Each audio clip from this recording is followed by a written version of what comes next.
E aí pessoal, beleza? Bom dia. Nós vamos tratar hoje de um assunto extremamente empolgante, porque trata da perpetuação da espécie. Esse assunto ele é, a princípio, direcionado primeiramente aos alunos do nono ano, tá? E aos alunos do primeiro ano. No nono ano nós falamos recentemente sobre a evolução dos seres vivos. Nós tivemos a oportunidade de trabalhar algumas hipóteses de natureza evolutiva e falamos também sobre a origem da vida. Agora nós gostaríamos de destacar como que ocorre essa origem da vida, mas especificamente aí para o homem, tá? Como que são os processos que envolvem a reprodução humana, tá? Quais são os órgãos reprodutores, tanto do homem quanto da mulher, como é que funciona esses órgãos reprodutores, funciona o processo de gametogênese, o que é menstruação, né? Quando que uma mulher ela está apta a ser fecundada, a gerar uma criança. Então, quais são as prerrogativas essenciais para que ocorra o processo da fusão gamética, para que ocorra o processo do encontro com o gameta masculino com o feminino, do espermatozoide com o ovócito da mulher. E assim sendo, com esse encontro, você vai gerar então a célula ovo, tá ok? Então nós vamos ter a oportunidade de trabalhar, agora principalmente no primeiro ano também, nesse sentido, que é a aula 7 aí da apostila de vocês, uma temática bastante importante da Biologia 1, uma temática bastante importante que é a temática relativa à embriologia, tá? Nós vamos ver então não só a formação, etapas de desenvolvimento desse ovo ou zigoto que encontra-se agora na região uterina feminina, tá? Então nós vamos ter a oportunidade de ver os tipos de ovos, não só no gênero humano, mas que acontece de uma forma geral entre os animais. Aí quando nós falarmos em tipologia de ovos, não é? Falar assim, Zé, o que é um ovo oligolécito, isolécito ou alécito? Por que tem esse nome? A gente vai ver. O que é um ovo mediolécito, tá? Ou telolécito incompleto. Nós vamos ver também o que representa esse ovo. O que é um ovo megalécito ou telolécito completo? A gente vai ver também o significado desse ovo, tá certo? E o que é um ovo centrolécito, Zé? Então nós vamos ver tudo com calma para a gente ter então a condição de desenvolver uma aula interessante sobre essa temática. Agora, outra coisa também que nós vamos ver é o desenvolvimento desse ovo. A gente vai entender o que é gastrulação, o que é neurulação, tá? Organogênese. O que representa a organogênese? A formação de todas as estruturas corpóreas a partir dos folhetos germinativos. Então nós vamos ter a oportunidade de ter uma vasta compreensão sobre esse processo relativo à reprodução humana, tá ok? Então você atente bem a essa aula para que você possa estar ligadão aí, para que você possa fazer as devidas anotações e até porque esse material vai ficar aí, tá, no meu Facebook e vai ficar disponível para vocês. E também o pessoal que está nos assistindo, além dos alunos que têm recebido aqui algumas mensagens de alunos de outras escolas. Sejam bem-vindos conosco, tá? Nós estamos dando essas aulas ao vivo, como se nós estivéssemos em plena sala de aula, no mesmo ritmo, tá? E que vocês possam, pelo menos, ter uma breve noção de como que funciona o Colégio Atenas e como que funcionam as aulas do Colégio Atenas. Sejam bem-vindos. Aproveite, tá? Essas aulas estão disponíveis ao público e você pode assistir quando e onde quiser. Bom, pessoal, então nós vamos começar a falar um pouquinho sobre a reprodução. Eu gostaria que você entendesse, primeiramente, como é que funciona o de reprodução, tá? Então, quando você analisa a parte interna do sistema reprodutor feminino, nós vamos ter aqui algumas áreas que nos despertam a atenção, principalmente quanto à questão da embriologia, tá certo?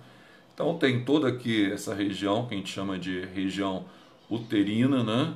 Do endométrio uterino, revestido pelo endométrio uterino, que é a cavidade que, se caso entrar em processo gestacional, ela vai desenvolver aqui o feto, tá ok?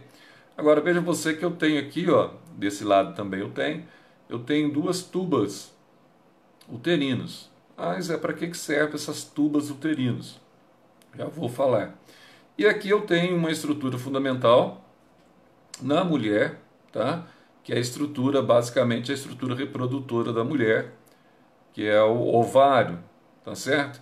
Esse ovário ele é responsável pela produção dos ovócitos. Caso eles sejam fecundados no processo da gametogênese, principalmente o ovócito 2, ele vai originar então a célula ovo, tá? Você não vai esquecer disso. Depois você vai anotar para mim, depois eu posso até passar essas imagens não, que eu coloco junto aí depois, tá, na sua respectiva sala. Então aqui eu tenho o ovário ligado à tuba uterina. Agora veja você o seguinte, que durante a relação sexual, que o homem então vai introduzir o pênis, né, no canal vaginal da mulher, por ocasião da ejaculação, o espermatozoide ele sai, né, com pressão, porque ele vai atingir essas regiões superiores da tuba uterina. E se a mulher estiver fértil, tá? Ela vai depositar o seu ovócito. Aí o que vai acontecer? O espermatozoide, aqui nós temos milhões de espermatozoides, só para você ter um dado estatístico, né? A cada ejaculação, o homem ele libera cerca de 3,5 ml ou 3,5 centímetros cúbicos, tanto faz, de líquido seminal, tá? Nesses 3,5 ml de líquido seminal, cerca de 250 a 400 milhões de espermatozoides. Olha que interessante. Então, olha só, você tem um grande número de espermatozoides que tem acesso à tuba uterina e que vai chegar a um único gameto feminino aqui, ó, disponível para ser fecundado. Então aqui você tem então o ovócito da mulher. Então o que vai acontecer? O ovócito 2. Ele vai então penetrar. Só que nós sabemos, né? Apenas um desses gametas vai ser o vencedor. Ele vai conseguir penetrar e fecundar aqui, ó, o pronúcleo feminino, tá? Formando aqui então a célula ovo. Mas a pergunta que, antes de nós falarmos da embriologia após a formação da célula ovo, tá? Que vai então formando aqui, né, os blastômeros, tal. Nós vamos entender aqui essas células conhecidas como blastômeros até formar a mórula, até formar essa estrutura que nós chamamos de blastocisto. Aqui, ó, em 6 dias, em 144 horas, você vai tendo então um movimento dessas estruturas a partir da tuba uterina até que ela venha fixar-se, tá, no endométrio da mulher. No endométrio, você vai ter então o processo de começa o processo que nós chamamos de gestação, e nesse caso, 6 dias depois, 144 horas depois, se você fizer um exame de sangue, vai constar o hormônio gestacional HCG, tá? Que é a gonadotrofina coriônica humana.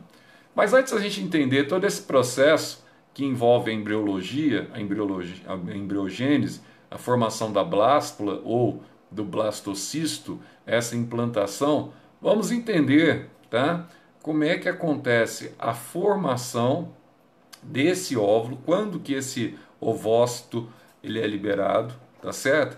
E como que ocorre, onde ocorre a formação desses espermatozoides. Tá?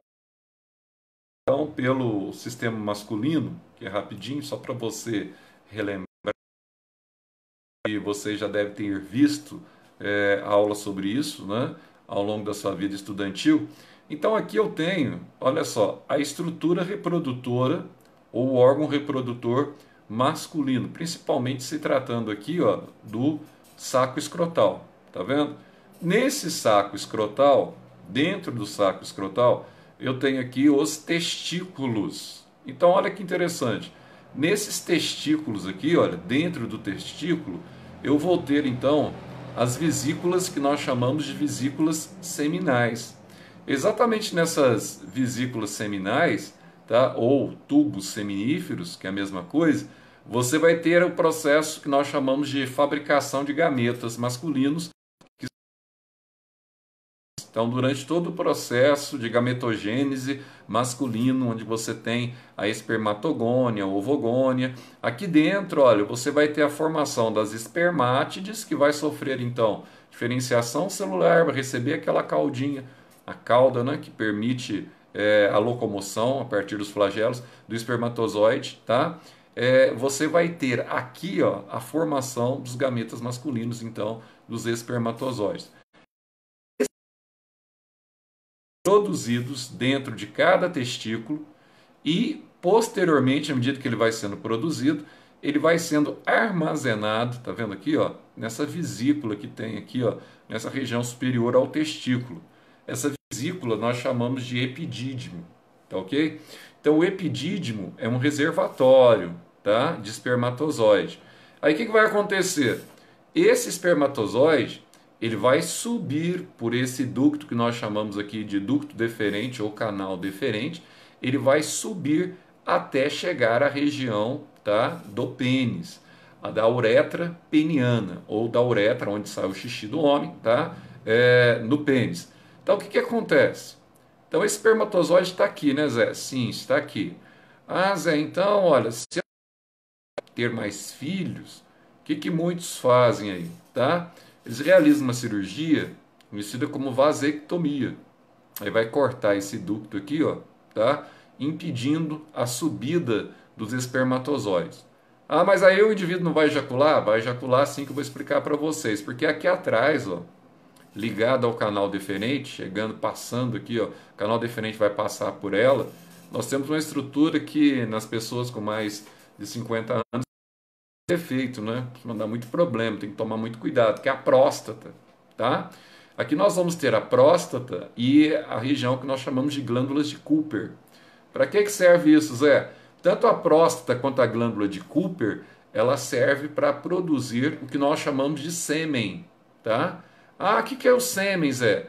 Olha, no sêmen você vai ter um material nutritivo que vai, então, tá, nutrir o espermatozoide. Então, o espermatozoide foi produzido aqui, armazenado aqui, subiu, chegou aqui, tem que receber um material nutritivo para formar, então, um líquido seminal, tá?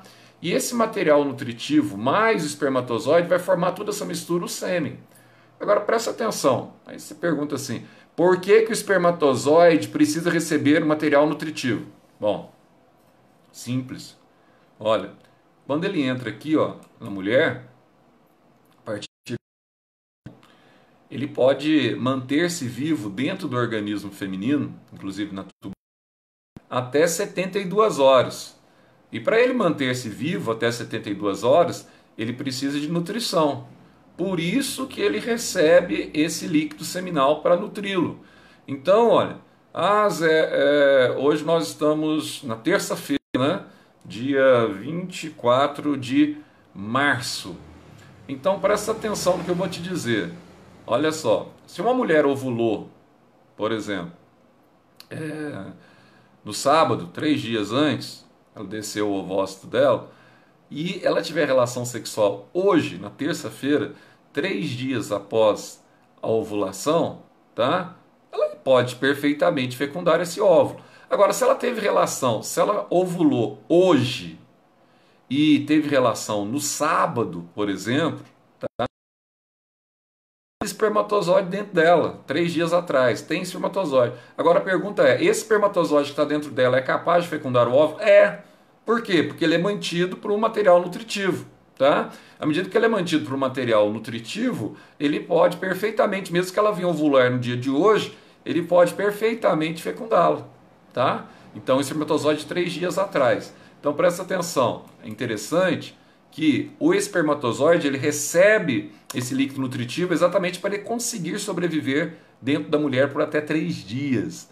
Não se esqueçam disso, tá? Quem que fabrica esse líquido nutritivo, Zé? A próstata, tá? A próstata e a glândula de Cooper fabrica esse líquido nutritivo. Então, olha só, aqui eu vou ter o canal deferente se ligando à próstata, à glândula de Cooper, que vai entrar na uretra do homem e o homem ele vai então ejacular esse espermatozoide já com material nutritivo. Então aquilo que eu falei para vocês, ó, se você cortar aqui, ó, Zé, cortei, tá? Fiz uma cirurgia de vasectomia. O que vai acontecer? O homem ejacula o material nutritivo produzido pela próstata, mas sem o quê? Sem o gameta, sem espermatozoide. Por isso que o homem opta por fazer cirurgia, tá? E não vai ter mais filhos. Não tem chance dele engravidar, tá? Porque ele cortou esse canal na cirurgia conhecida como vasectomia. Então é assim que funciona, só para você ter uma noção melhor, tá? Aqui dentro eu tenho os lóbulos e os septos, tá vendo aqui? Aqui dentro são produzidos então do testículo espermatozoide, que é armazenado no epidídimo, que posteriormente tem acesso ao ducto eferente, ou ducto deferente, melhor dizendo, tá? E esse ducto deferente vai ter acesso à região que nós chamamos de próstata, onde recebe o material nutritivo e onde vai sair através do pênis pela uretra. Então, resumidamente, é assim que funciona, tá? O sistema reprodutor masculino. Agora, e o feminino, hein? Como é que funciona o sistema reprodutor feminino? A mulher ela tem um ovário, tá? Em cada ovário, na verdade, são 2. O desenvolvimento embrionário dela começa lá na vida intrauterina. Então, o que vai acontecer com esse ovário? Tá? É interessante nós mencionarmos aqui um detalhe bastante simples. Desde a vida intrauterina, a mulher começa a desenvolver uma série de desenvolvimentos, tá? Que envolve a parte reprodutora. Aí você tem um detalhe interessante, desde 1,5 mês de gestação você já tem hormônios nesse sentido. Quando a mulher ela atinge a puberdade, quando a menina atinge a puberdade, aí talvez mais ou menos aí com algumas com 10, outras com 11, outras com 12, às vezes até mais para frente, 13 anos, 14 anos, isso pode acontecer. Quando ela atinge a puberdade, ela tem em média 150 mil folículos, tá, dentro do seu ovário, ou dentro dos seus ovários. O que acontece? Esse folículo ele amadurece todo mês. E na metade do ciclo menstrual, que é de 28 dias, tá, ele vai liberar um ovócito que fica disponível para ser fecundado. Então, exatamente na metade, que eu vou mostrar para vocês daqui a pouco o ciclo da mulher. Então, olha, se esse ovócito ele for fecundado, a mulher engravida. Se ele não for fecundado, chegou ao término desse ciclo, no 28º dia do ciclo, ela vai ter uma ruptura da parede do útero, tá? E vai acontecer a descida do sangue, que é o processo menstrual, que comprova que ela não está grávida. Nós vamos entender por que acontece esse processo menstrual. Agora presta atenção no detalhe que eu vou te dizer, tá? Cada vez que a mulher ela libera um folículo, a partir do qual folículo de Graf, que vai liberar o ovócito, para cada folículo liberado, 1000 folículos, tá, são regredidos no corpo feminino. 1000 folículos são regredidos. Então isso seria uma conta tipo assim, mulher vai menstruar em torno de 12 vezes ao longo do ano e nessa conta ela vai perder cerca aí de 12 mil folículos, beleza? 12 mil folículos. Se você fizer a projeção ao longo da vida útil dela, que ela tem 150 mil folículos, o que vai acontecer? Quanto que vão esgotar-se os folículos da mulher? Então os folículos da mulher eles vão se esgotar quando a mulher atinge aquela idade lá da menopausa, mais ou menos 35 anos, tá? Alguns chegam até 40 anos, após a menarca, após a primeira menstruação. Tá? Então, olha, acabou o saco de ovos, terminou os ovos. Então a mulher agora vai entrar na menopausa, tá? Ela não tem mais óvulos a serem liberados, então a mulher ela para de menstruar nesse período, que ela vai atingir aí 50 anos, tá? Então, olha, a mulher ela tem uma vida limitada, uma viabilidade limitada. Depois de uma certa idade, ela vai então chegar, tá, à infertilidade, tecnicamente falando. Porque ela tinha 150 mil folículos, a cada ciclo menstrual ela liberou um ovócito e 1000 folículos foram regredindo, Aí em progressão, você vai ver que vai chegar, tá, a um momento que essa mulher ela não tem mais folículo para ser liberado. Como ela não tem mais folículo para ser liberado, o que acontece? Tá? Olha só, ela não tem mais condição de gerar filhos nessa condição. Então presta atenção no detalhe aqui. Então se a mulher não tem mais condição de gerar filhos nessa situação, ela entra então no processo de menopausa. Tá? Não se esqueçam disso, anotem bem isso, você não venha esquecer. Então é assim que funciona a região do ovário feminino.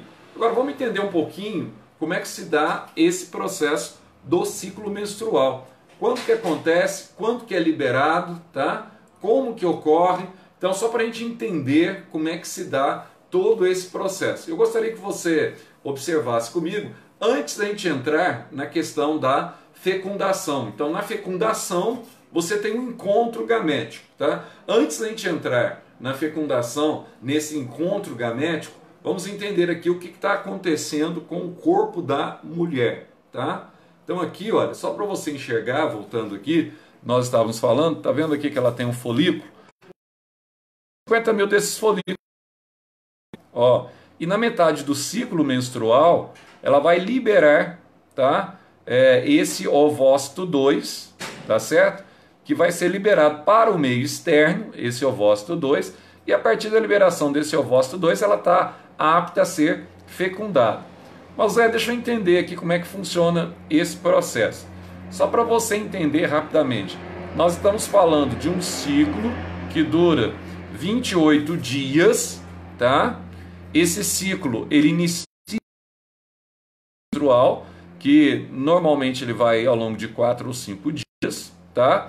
Até que na fase folicular, no 14º dia, você tem aqui, ó, uma elevação de alguns hormônios, tá? Principalmente o hormônio luteinizante, tá? E você vai ter aqui a elevação também do hormônio folículo estimulante, primeiro, para liberar o folículo, para liberar o ovócito, tá? Para a tuba uterina no 14º dia, que vai acontecer o processo que nós chamamos de ovulação, mas na verdade ainda não é óvulo, é o ovócito que está sendo liberado, tá? E vai liberar também a partir desse hormônio LH, o luteinizante, que é o hormônio responsável por fornecer nutrientes para o ovócito, principalmente caso ele seja fecundado. O período fértil da mulher, como é que vai ser? Como é que funciona esse método da tabelinha? Esse ovócito, ele tem então material nutritivo, tá? Que permite a sua sobrevivência dentro do organismo feminino por até 2 dias, o ovócito, 2. Enquanto que o espermatozoide, como nós vimos, ele tem então a sobrevivência de até 3 dias dentro do organismo feminino. Se eu somar 3 com 2, vai dar então 5 dias. Então, olha, se o período fértil da mulher, nós temos aqui a metade do ciclo menstrual, ocorre no 14º dia, ela deve evitar ter relações sexuais 5 dias antes, desde o 9º dia até 5 dias depois, por causa do período de sobrevivência do espermatozoide do ovócito dentro da região, tá? Uterina. Então ela deve, do 9º dia até o 19º dia, ela tem que evitar, de todas as formas, ter relações sexuais sobre o... Não quer dizer que nos outros períodos ela não possa engravidar. O que está dizendo aqui, eu estou dizendo é que nesse período ela é mais fértil, tá ok? Então, se ela engravidar, vai acontecer aqui, ó, a fusão, né? Vai acontecer aquele processo que nós vimos aqui, ó. Você vai ter então a fusão do espermatozoide, tá? Que vai penetrar no ovócito que ela liberou. Então ela vai engravidar. Se ela engravidar, vai acontecer o quê? Os hormônios utilizados na gestação, como o hormônio conhecido como progesterona, ele vai aumentar bastante. E o hormônio estrogênico também, ele aumenta consideravelmente, tá? O hormônio progesterona, olha o nome, para gestação, progestação, tá? E o hormônio estrogênico é o hormônio que atua na caracterização secundária do corpo da mulher. Então esses hormônios aumentam. Mas normalmente a mulher não engravida ao longo do ciclo menstrual, tá? Ela não teve relações, ela não vai engravidar, ou ela toma, né, medicações para não engravidar, ou ela utilizou métodos contraceptivos, tá? Utilizado, camisas de Vênus, etc. Tal. Se ela não engravidar, o que acontece? Você está vendo aqui, ó, o ovócito dela está pronto, só que aqui vai aumentando, olha só para você ver aqui, ó, a espessura da parede uterina à medida que vai chegando o final do ciclo menstrual. Como ela não engravidou, ó, cada vez mais você tem aqui vasos sanguíneos aparecendo e protuberantes dentro dessa região que vai literalmente aqui, vai aumentando a espessura, vai inchando o endométrio, tá? O tecido que reveste o útero, até que ocorra um detalhe interessante aqui, vai acontecer um processo que nós chamamos de isquemia. O que é isquemia? Falta de oxigenação no tecido, que é a falta de oxigenação natural. Aí você vai ter aqui uma queda, tá? Que vai desencadear essa isquemia, porque ela não está grávida, então vai cair o hormônio para gestação, progesterona ou para gestação. Vai cair de uma vez o hormônio, tá? Estrogênico, que é o amarelinho aqui, o estrógeno, e vai cair também o hormônio progesterona. Como ele cai de uma vez, o que vai acontecer? Nós vamos ter aqui então, olha, a isquemia e a ruptura da mucosa uterina da mulher. Tá vendo que está bem dilatado, bem inchado? Com essa ruptura vai descer então o resíduo menstrual, tá? Como está descendo o resíduo menstrual, significa que a mulher não está grávida no final do ciclo de 28 dias. Então, olha, à medida que esse sangue vai descendo ao longo de 4 dias, o endométrio uterino ele vai se recompondo. Tá ok? Então, à medida que ele vai diminuindo o tamanho, ele vai então se tornando um endométrio uterino, tá? Mais fino, até que a partir do 14º dia, né, ele começa a ganhar nova espessura. Então esse é o ciclo menstrual de uma forma bem simplesinha, tá? Bem resumido. É lógico que quando a gente está dando essa aula sobre ciclo menstrual, a gente fala muito mais coisas, tem que anotar muita coisa relacionada aos hormônios gestacionais, enfim. Mas nós entendemos o que acontece da mulher ao longo da menstruação e que acontece também no corpo do homem para que ele tenha a capacidade de ser fértil e produzir aí os espermatozoides, tá ok? Então, olha, a partir do momento, a partir da premissa agora, que houve gravidez, tá?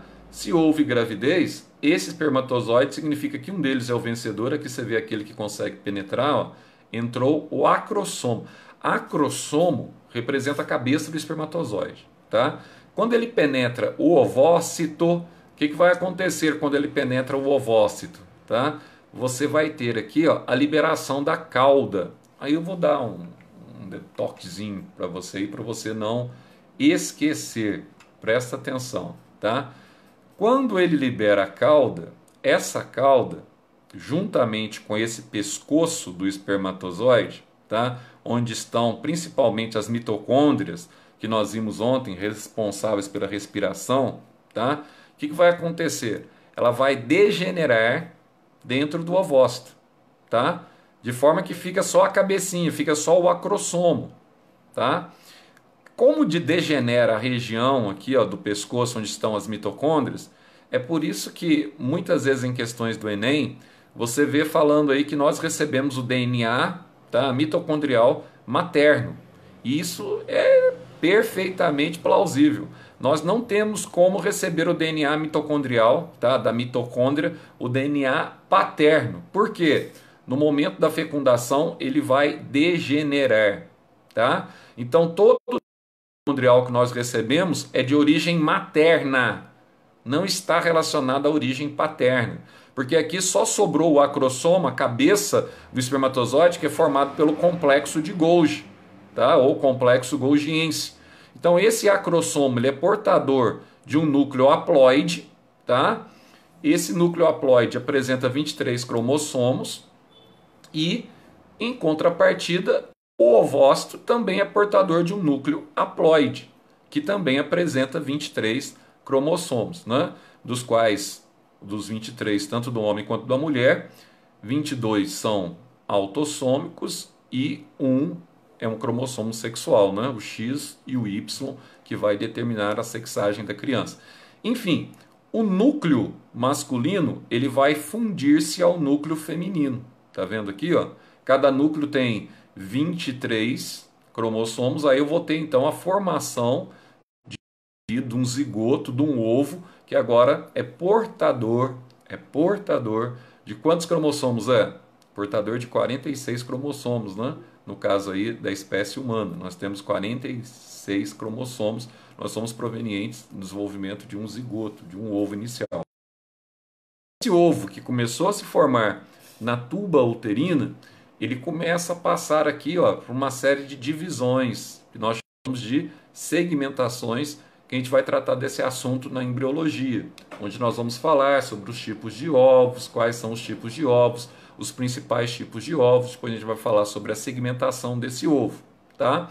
Vamos parar aqui um pouquinho então no ovo e vamos entender aqui um detalhe. Ó, na primeira segmentação do ovo, você tem a divisão do ovo em dois blastômeros, em duas células. Normalmente essas células elas ficam fundidas, tá vendo? Depois multiplica em 4, aí vai multiplicando 32, 64, 128, 256, 512, 1024 e assim exponencialmente, tá? Então olha só que nesse período inicial de segmentação aqui, ó, em alguns casos, tá? Em vez dela ficar fundida, há total separação dessas células iniciais. Quando isso acontece, a total separação dessas células iniciais, você vai ter aqui um caso, tá? De formação de dois indivíduos idênticos. Por que eles são idênticos? Porque eles são provenientes do mesmo. Se são provenientes do mesmo ovo, tá? Significa então, Zé, que eles vieram exatamente do mesmo patrimônio genético do ovo? Exatamente. Então eles são idênticos, tá? São aqueles indivíduos que nós chamamos de gêmeos monozigóticos ou univitelinos. São do mesmo vitelo, do mesmo ovo, tá? Então, ó, esses gêmeos univitelinos, eles são provenientes da fecundação de um espermatozoide com um ovócito. Daí você tem a repartição aqui e a formação de clones, indivíduos idênticos. Ô Zé, aí quando eu tenho a formação de gêmeos fraternos, né? Então, lógico que gêmeos idênticos eles têm que ser do mesmo sexo, óbvio, né? Agora, quando eu tenho gêmeos fraternos ou dizigóticos ou bivitelinos, o que está acontecendo? Na verdade, a mulher ela teve superovulação, desceram aqui dois ovócitos, tá? Dois, e esses dois ovócitos foram fecundados por espermatozoides diferentes. Aí eu tenho então a geração de dois ovos que vão ser gerados, tá? Dois zigotos que serão gerados. Aí quando são dois zigotos gerados, duas meninas, enfim, mas são gêmeos diferentes, são indivíduos diferentes, tá? Com gerações independentes, embora estejam na mesma cavidade uterina. Então são seres totalmente distintos. Esses são gêmeos fraternos. Os primeiros são gêmeos mono. Então, olha, quando nós começamos a falar sobre ovos, é interessante mencionar aqui, para a gente terminar essa primeira etapa dessa aula, tá? Quais são os tipos de ovos que nós temos ao longo da zoologia, da vida animal. O primeiro tipo de ovo que nós vamos ter, tá? Esse ovo aqui, ó, oligolesto. Ele é chamado de oligolesto, isolesto ou alesto. Depois eu passo para vocês, tá?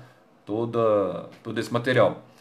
O que significa lécitos? Lécito significa aquele material que vai nutrir o ovo internamente. E esse material que nutre o ovo internamente, nós chamamos de deutoplasma ou vitelo, tá? Então, o vitelo é um material nutritivo que vai nutrir essa grande célula que nós chamamos de célula-ovo, tá? E nessa célula ovo, nós vamos ter aqui, ó, tá vendo? Da divisão da célula, então você vai ter o vitelo. A classificação dos ovos, elas dependem da concentração de vitelo que estão presentes nessa célula ovo. Então, no caso desse ovo oligolécito, olha o que está acontecendo. Nós vamos ter aqui, ó, baixa concentração de vitelo, tá? Ah, Zé, você tem baixa concentração de vitelo. Exatamente. Zé, se eu tenho baixa concentração de vitelo, basicamente, por que que isso acontece? Bom, no caso dos indivíduos, tá, como os mamíferos, a baixa concentração de vitelo leva a uma dependência nutricional da mãe. Então, se ele não tem elemento nutritivo no ovo, quem vai fornecer esse elemento nutritivo para o indivíduo é a placenta materna. Ela que vai fornecer, tá, esse elemento nutritivo, porque o elemento que está no ovo não é suficiente para nutrir o embrião. Então, quando você tem pouco vitelo no ovo, o vitelo é também conhecido como deutoplasma, tá? É uma glicoproteína. Glicoproteína é uma substância inerte. Quanto maior a quantidade de vitelo no ovo, maior vai ser a dificuldade para a gente dividir o ovo. Quanto maior a quantidade de vitelo no ovo, olha só, tá? Maior a facilidade de se dividir o ovo. Por isso que a gente vai chamar essa segmentação aqui de holoblástica, tá ok? Então essa segmentação, ela é comum, esse ovo é comum principalmente em selenterados, tá? Que nós vamos ter aí os indivíduos que nós chamamos hoje de quinidários, como por exemplo a água-viva, nos equinodermos, como as estrelas do mar, nos protocordados e nos cordados mamíferos em geral, tá? Entre os cordados. Então veja só, aqui essa classificação está mais antiga, está aparecendo aqui espongiário. Espongiário, depois a gente vai falar sobre eles, embora o ovo tenha essa característica, mas eles apresentam aqui um caso diferente na embriogênese, porque eles não são portadores de folhetos germinativos. Então, o primeiro ovo é esse ovinho que nós temos aqui, que é o ovo que nós chamamos oligolécito, isolécito e alécito. Segundo ovo, qual que é a diferença do primeiro? Então, aqui eu tinha pouco vitelo, no segundo ovo eu já tenho mais vitelo. Mas veja você, o ovo ele vai ter aqui, ó, dois polos. Tá? Ele tem o polo animal, onde você vai ter maior divisão das células, onde fica o núcleo, e você tem o polo vegetativo, onde ele vai então ter menor divisão das células. Tá? Por quê? Porque o vitelo é um material inerte que está acumulado nessa região, então é essa região aqui, isso acaba dificultando a divisão do ovo. Então presta bem atenção, tá? Nessa região do ovo você tem alta concentração de vitelo que dificulta a sua segmentação. Então, por isso nós chamamos esses ovos de heterolécitos ou mediolécitos, que tem concentração mediana de vitelo, tá? E a divisão do ovo ocorre voltada para o polo. Então, é comum em alguns vermes, por exemplo, plateumintos e anelídeos, apresentam esse tipo de ovo. É comum também na maioria dos moluscos, tá? E é comum também nos anfíbios, é o famoso ovo de sapo. Nesse caso aqui eu tenho ovo de galinha. Você já olha aqui, já é fácil você, né, ovo de galinha ou ovo da maioria dos répteis. Qual que é a diferença, Zé? Esse ovo ele tem alta concentração de vitelo. Tá vendo aqui, ó? Como ele tem alta concentração de vitelo, a gente vai chamar esse ovo de megalécito ou ainda telolécito completo, tá? Ah, Zé, então a única região do ovo em que há baixa concentração é a região aqui próximo da cicatrícula, onde fica o núcleo do ovo. Exatamente. É nessa região aqui do disco germinativo, tá? Então esse ovo vai ter uma dificuldade imensa de se dividir, tá? Então, dificuldade imensa. Então, onde aparecem esses ovos? Esses ovos aparecem em alguns moluscos cefalópodes, tá? Que são as lulas, o polvo, as sépias, tá? Aparecem peixes, aparecem répteis e aparecem aves, como eu já disse, tá? E finalmente, nós vamos ter esses ovos aqui, ó, que são os ovos dos artrópodes, tá? Os ovos que, inclusive, dentro dos artrópodes, os aracnídeos, né? Os crustáceos, os insetos, os miriápodes aí, que são os diplópodes e quilópodes, tá? você vai ter esse tipo de ovo, e esse ovo tem uma condição interessante, porque ele tem alta concentração de vitelo. Tá vendo que ao longo da superfície do ovo aqui você tem uma série de vitelo ou deltoplasma aqui, tá reunido, e apenas na região central, próximo ao núcleo, que você não tem vitelo, tá? Esse ovo também vai apresentar uma segmentação parcial, como aconteceu no ovo megaleste, tá ok? Então você vai ter uma segmentação parcial desse ovo. Então segmentação total só acontece, ó, nesses dois ovos que nós vimos, oligolesto e heterolesto. Então essa segmentação total a gente vai chamar de holoblástica, tá? Podendo ser holo significa total, blástica significa divisão, em blastômeros. Então aqui você tem uma holoblástica igual ou subigual nos oligolestos, e aqui eu vou ter uma holoblástica, tá, desigual. Vai ver na próxima aula. E nos ovos megalécitos nós vamos ter uma segmentação parcial. Então só aquela parte de cima do ovo aqui, ó, e a parte central superficial do ovo que vai sofrer então essa segmentação, tá? Então essa segmentação parcial a gente chama de meroblástica, tá? Então nós vamos ter aqui uma segmentação meroblástica discoidal e uma segmentação meroblástica superficial, tá ok? Então veja só, nessa aula nós tivemos a oportunidade de observar, tá? Alguns fatores que no que tange a reprodução humana e também a embriogênese, os ovos dos animais, tá? Como é que são formados esses ovos. Espero que você tenha gostado, tenha prestado atenção, e logo mais nós voltaremos aí numa próxima videoaula tratando aí de assuntos pertinentes para que vocês possam seguir aí em casa, isolados, tá? E com muita responsabilidade nessa época aí que tem causado grande apreensão, né, com relação a esses casos de coronavírus, tá ok? Grande abraço a todos.